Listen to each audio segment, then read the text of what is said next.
Merci beaucoup, Monsieur le ministre secrétaire général du gouvernement.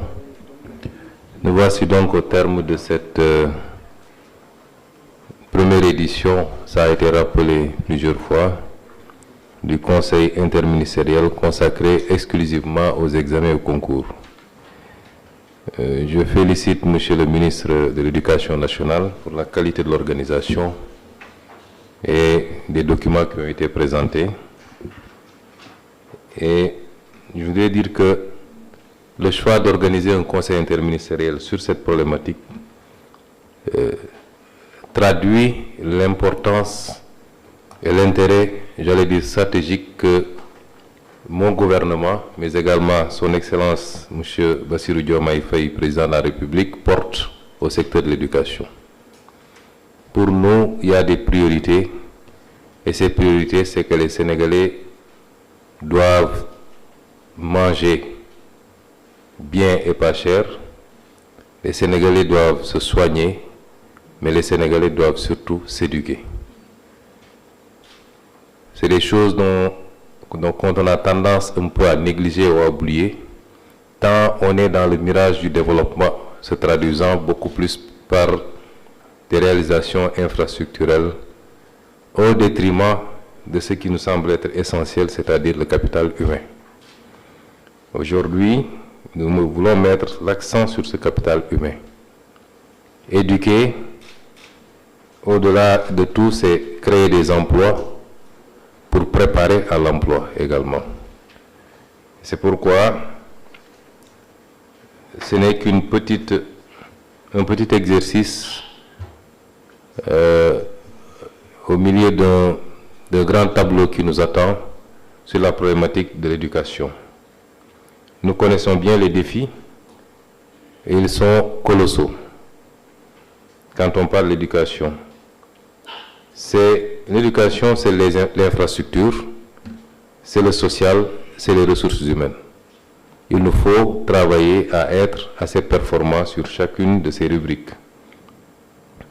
Les infrastructures scolaires, universitaires, tout le monde connaît le déficit, aussi bien en termes de quantité que de qualité. Nous ne pouvons pas envisager sérieusement réaliser nos objectifs en termes de développement sans y travailler à résorber ce gap. Sur le plan des ressources humaines également, il y a à continuer à travailler tant sur le plan quantitatif recrutement, mais également sur le plan qualitatif formation continue, formation initiale. Le social, c'est tout ce qui doit accompagner du préscolaire à l'université, tout ce qui doit accompagner l'étudiant ou l'élève, particulièrement ceux qui sont issus de familles assez défavorisées et pourtant qui peuvent être dotés d'un potentiel quelquefois au-dessus de la norme. Il nous faut travailler sur tous ces paramètres et y travailler rapidement, parce que quelqu'un l'a dit tantôt, je crois que c'est le ministre de l'Éducation, ce qui fait la différence entre les nations en termes de progrès, c'est le degré d'éducation, la qualité de l'éducation. Ce conseil interministériel, comme je l'ai dit tantôt, les conseils interministériels sont ponctuels, sont consacrés à une question précise qu'il faut évacuer. Dans les semaines et dans les mois à venir, nous allons peut-être avoir beaucoup d'autres rendez-vous sur un certain nombre de questions. Le second défi, c'est le défi des programmes. C'est un élément essentiel du projet que nous avons présenté aux Sénégalais. Tout le monde convient que les programmes tels que nous les avons vécus, nous tous, ça veut dire depuis des décennies, posent problème. Nous avons des programmes, comme disait Feu Amadou Alidien, Baobabik, on met tout et rien finalement.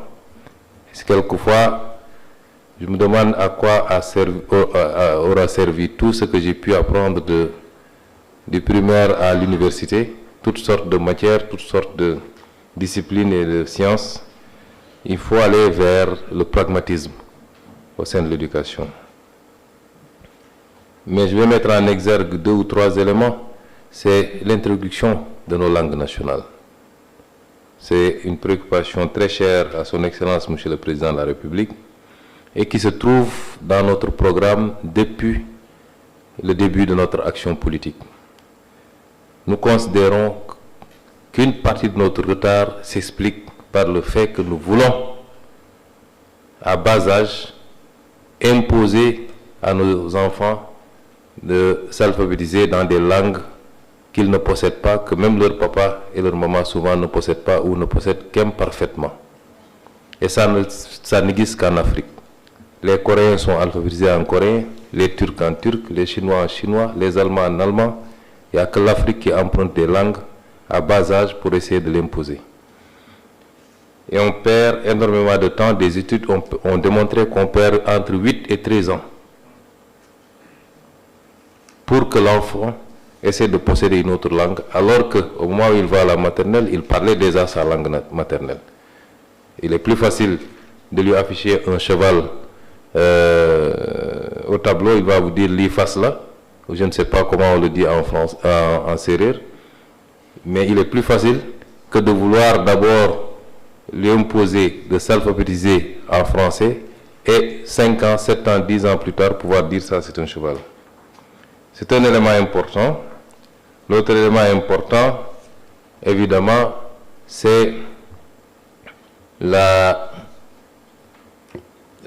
ne dirais pas la généralisation, mais éventuellement l'amélioration de l'apprentissage de l'anglais, qui est par la force des choses devenue la langue de communication internationale.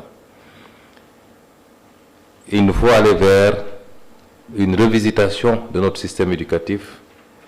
Évidemment, tout ça en capitalisant sur ce qui existe. La semaine dernière, je posais la question au président Kagame sur le modèle rwandais qui, aujourd'hui, alphabétise en Kinyarwanda, en français et en anglais, sans pour autant que cela pose problème. Et dans beaucoup de zones du monde, évidemment, différentes langues cohabitent et l'expérience du Swahili en Afrique de l'Est doit aussi nous inspirer. Et posséder plusieurs langues est une richesse et non pas un appauvrissement. Je donne quelques orientations sur les réformes ou la direction que nous voudrions donner au système éducatif sénégalais de manière générale. Sans compter maintenant l'obligation que nous avons de faire monter en puissance l'éducation scientifique. Nous sommes dans un monde de sciences. Et sans pour autant stigmatiser les élèves ou les étudiants qui font d'autres branches. Et c'est tout l'intérêt du débat qui a été posé ici sur les séries. On nous a trop parlé de séries. Nous tous, on a été, avant c'était les A, B, C. Maintenant c'est, je ne maîtrise même pas, L1, L2, S, etc. Et beaucoup d'entre nous ont pu passer d'une série à une autre. D'une série scientifique particulièrement souvent à une série littéraire parce que le contraire est moins évident. Et nous pensons que c'est des pistes de réflexion que nous devons approfondir parce que à un certain niveau, au niveau supérieur, certains sont sortis d'ici avec un bac littéraire mais sont retrouvés à faire des études de comptabilité ou des études d'économie appliquée, forcément donc de la mathématique.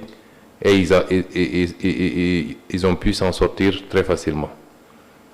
Donc il faut réfléchir à ces systèmes et j'écrivais tout à l'heure à M. le ministre de l'Éducation nationale, je lui disais que je vais t'envoyer au Japon pour que tu voies le modèle japonais. Parce que je suivais l'autre jour un reportage à la télé sur le modèle japonais, mais c'est des modèles inspirants et il nous faut sortir de notre zone de confort et des traditions héritées pour aller voir ce qui se passe ailleurs. Et donc le point d'attention, le principal point d'attention, c'est sur l'état civil. Et nous attachons beaucoup d'importance. Moi, j'ai été maire pendant 2 ans. Le premier problème que j'ai eu en tant que maire, ça a été sur l'état civil. J'ai été obligé de relever l'officier d'état civil et de saisir la justice parce qu'il est inadmissible que des citoyens de manière générale et particulièrement des enfants soient victimes des négligences, même pas des fautes d'agents qui ne font pas ce qu'ils doivent faire, ou alors pour des raisons liées au monnayage, se retrouvent à délivrer le même papier à 50 personnes. C'est des questions qui ont des solutions très simples. C'est la fermeté dans l'application de la loi. Et c'est pourquoi nous attachons beaucoup de prix à ce qu'on mette fin définitivement à ce phénomène. C'est jouable, largement, ça dépend de la fermeté des différents maires, s'ils ne sont pas eux-mêmes impliqués dans les pratiques, de la justice également, et évidemment de la supervision du ministère en charge des collectivités territoriales. Et je tiens beaucoup à ce qu'une solution soit trouvée pour la centaine d'élèves concernés cette année, pour le bac, mais je crois que de manière générale, on a presque 70 000 pour le CFE et 6 000 presque pour le BFM, ce n'est pas acceptable. Et un des intervenants l'a souligné, il ne faut pas que ce problème nous rattrape l'année prochaine. Nous ne pouvons pas donner la garantie qu'il sera totalement réglé, mais qu'il soit largement résorbé, c'est extrêmement important. Et je terminerai par dire également que beaucoup d'autres préoccupations ont été soulevées ici, qui nous ramènent à notre option. Notre option, dans le domaine de l'éducation comme dans tous les autres domaines, c'est d'aller vers ce qu'on a appelé le rebasing social.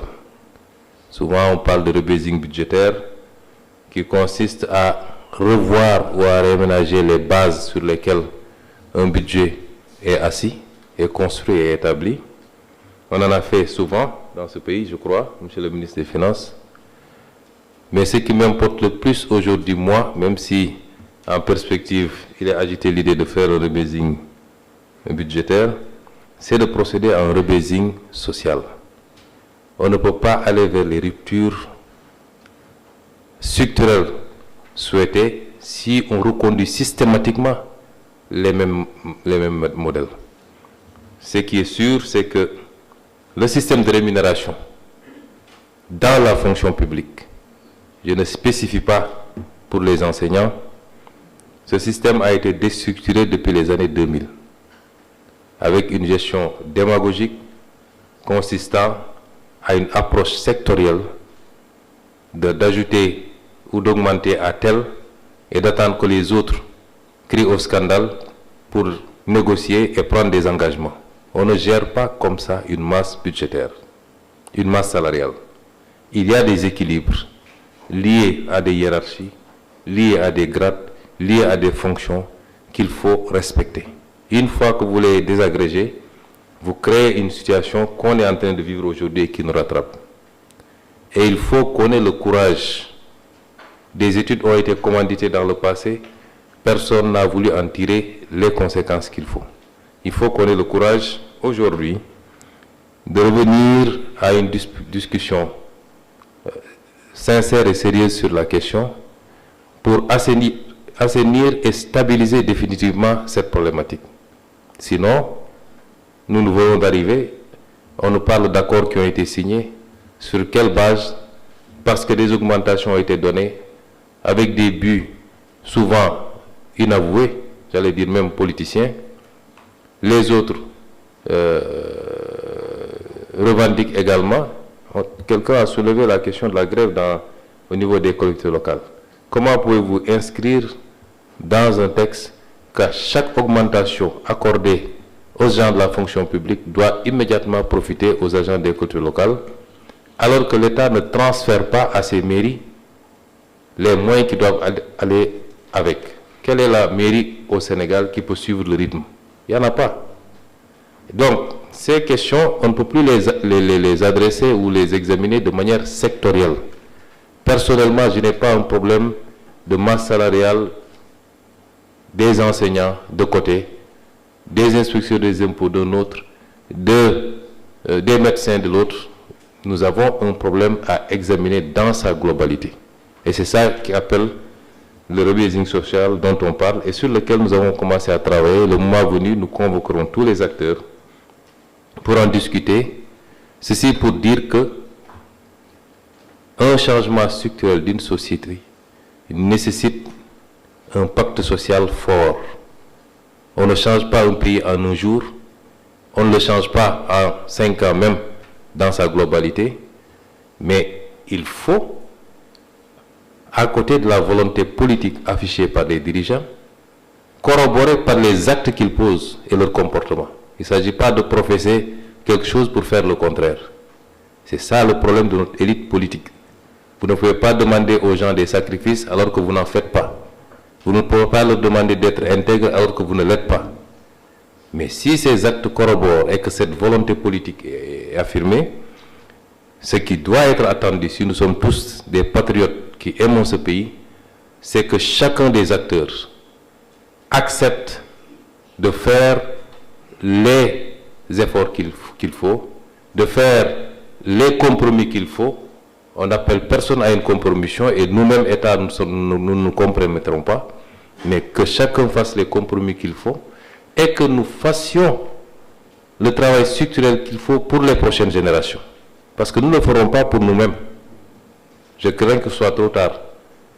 Mais que nous assoyons définitivement les bases structurelles d'un développement durable, endogène pour nos fils, nos petits-fils. Et c'est ça que nous attendons de tous les acteurs.